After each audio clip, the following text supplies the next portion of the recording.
Welcome from New York, Brett Johnson with OneMedRadio. Today we are with Leon Marucchi, who is Director of Industrial Design, and Katie McHugh, who's a design engineer at the international consulting firm of MPR Associates. It's part of our expert series on compressing the time to bring a new medical device to market. MPR has been in this business since the late 60s and have brought numerous devices to market. Today we're talking about concurrent design and DFM, or design for manufacture, and the value that it can provide in accelerating this process. Thanks for joining us today. Good to be here, Brett. So, Katie, why don't we start with you? What is concurrent design exactly, and what are its advantages? Well, in a concurrent design process, you bring together a team that has different skills in different areas. So you're working with people who have skills in creative design, in design engineering, and also manufacturing and assembly. So they can work together to make sure that each of these areas are considered from the beginning so that you can anticipate problems and resolve those earlier in the design process. And what is just to help me understand, what is the difference between what an industrial designer does and what a design engineer does? Well, the difference is, Brett, between industrial design and design engineer. The industrial design is really focused on the user's needs. We really need to investigate and talk to the key opinion leaders in the industry and learn exactly how a specific instrument or device is going to be used out in the field, because we don't understand where we're going to go with our design unless we know how they're going to be holding this. What are the ergonomics? What is the balance or the weighting of the tool? And on the engineering side, we're concerned about minimizing the assembly, minimizing the complexity of the assembly to get the job done, and keep it within an envelope that the industrial design say is correct for the user in their environment. Interesting. So in terms of how this process works, you talk about sort of a real-time communication. What does that mean? So on a daily basis, I'm a design engineer and Leon's an industrial designer. We're talking several times a day when we're working together on a product. So we're looking at issues that come up with the parts, and we're figuring out ways that we can resolve the issues, that will be satisfactory both from the user's perspective and also for the detailed design of the device. So it really means having constant communication with these groups within one organization. Mm-hmm. So how does this differ, in terms of the development process from a traditional kind of approach? Well, the linear and the parallel approach are two simple words and ways to look at this. So working in a parallel approach, again, we're working these solutions together. We're not working on top of each other, but we're working concurrently to resolve issues as they come to play in real time. In a linear approach, the job gets in the tasks and the solutions come from individual disciplines in separate areas at separate times. So as an industrial designer, I may say, boy, does this look good, and this is the position I want a hand to hold this specific instrument in an operating room environment. But I'm not considering the constraints that come to play for the engineer to actually allow the volume to be as small as I want it, the weight to be as light as I need it. I need the inputs real time, concurrently, from engineering to make that happen. A parallel process allows that, and a linear process, we end up with disagreements, and we have to go back and revisit solutions instead of keeping things flowing towards manufacturing.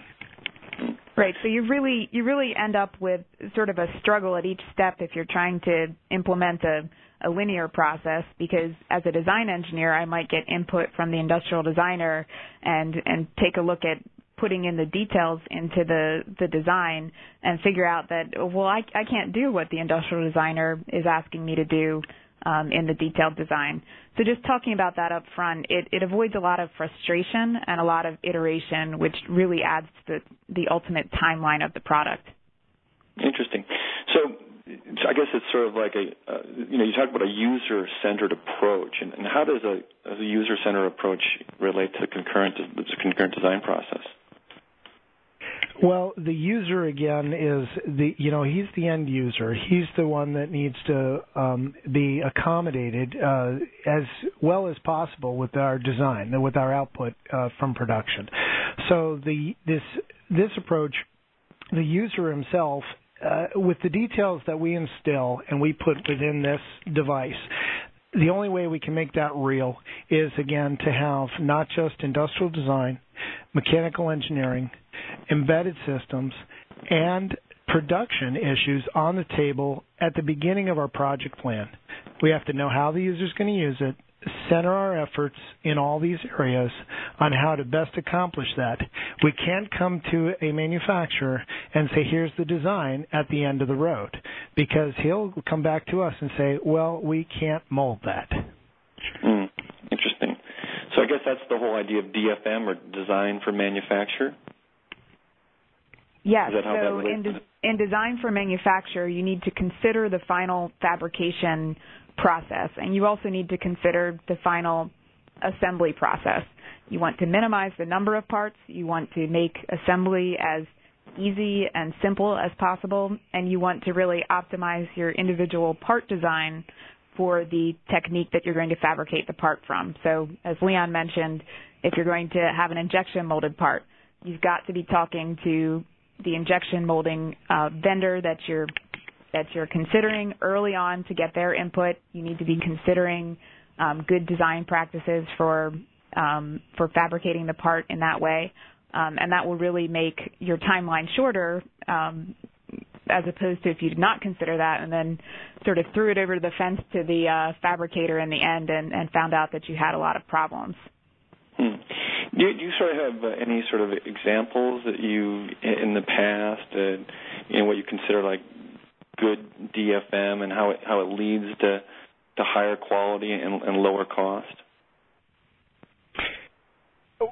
Sure. So if you're asking that, when we instill design for manufacturing and worried more about cost or quality, there's a balance here. There's a requirement specification that lives with us and grows throughout the project from beginning to end. These are the things that must be instilled within the product design itself. Some of those can even be user requirements. They can be weight associated. They can be the angle of a display. These are given. You must resolve these issues. Now, you want to minimize, as Katie had said, you've got to minimize your overall assembly the complexity of that assembly, how many screws are involved to put this assembly together, and how many parts and how many tools. What's the capital expenditure to make this design happen? So we're always concerned with that flow of complexity to resolve these solutions, giving it the right aesthetic appeal, give it the right ergonomics, but at the same time, at the end, how much is this going to cost? This is part of our project plan up front. Our customers don't come at the end of the project and find out that the tooling expenditure or the unit cost for this device is twice what they expected, because we instill this at the beginning of our project. We figure out the balance of quality. Quality is always high, but we figure out the balance of aesthetic quality and of the production costs that are involved to make this thing happen. Right. So that's a good point. I'll give you an example of a recent project that Leon and I worked on together, where some of our design decisions were driven by the ultimate cost to manufacture the parts. We were working on an assembly together where we had a mechanical structure inside of some enclosures, and the enclosures are obviously very important. The aesthetic look of the enclosures is obviously very important. And we were looking at early bill of materials and the cost to fabricate some of the custom elements of that assembly. At that time, we looked into different fabrication options and were able to incorporate into the design early on some aluminum die-cast components that combined individual machined components and overall reduced the cost of the final product.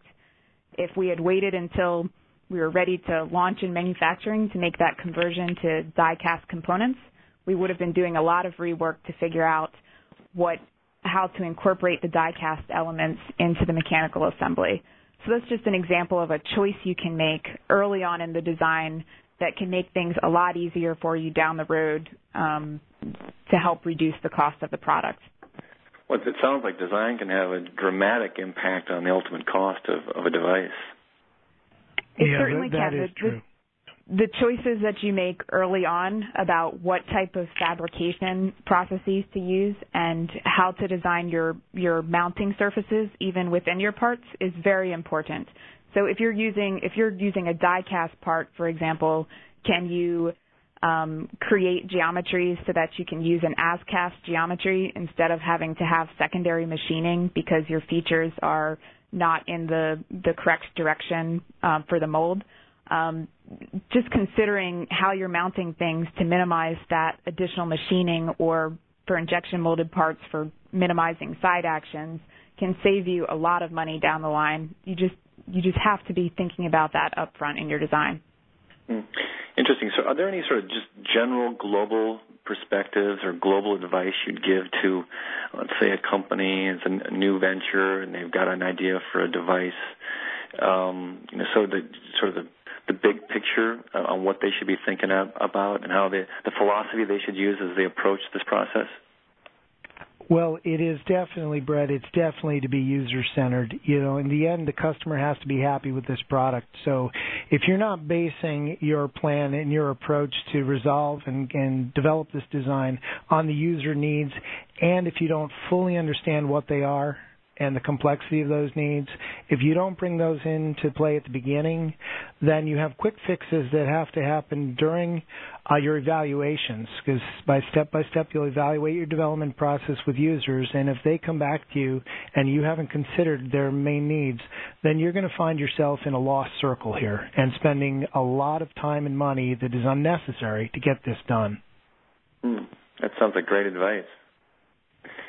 Well, thank you, guys. It's a terrific insight on the process of bringing a device to market. Sounds like you've got some good insights on how to accelerate it and do it in an intelligent fashion. So thanks for joining us today.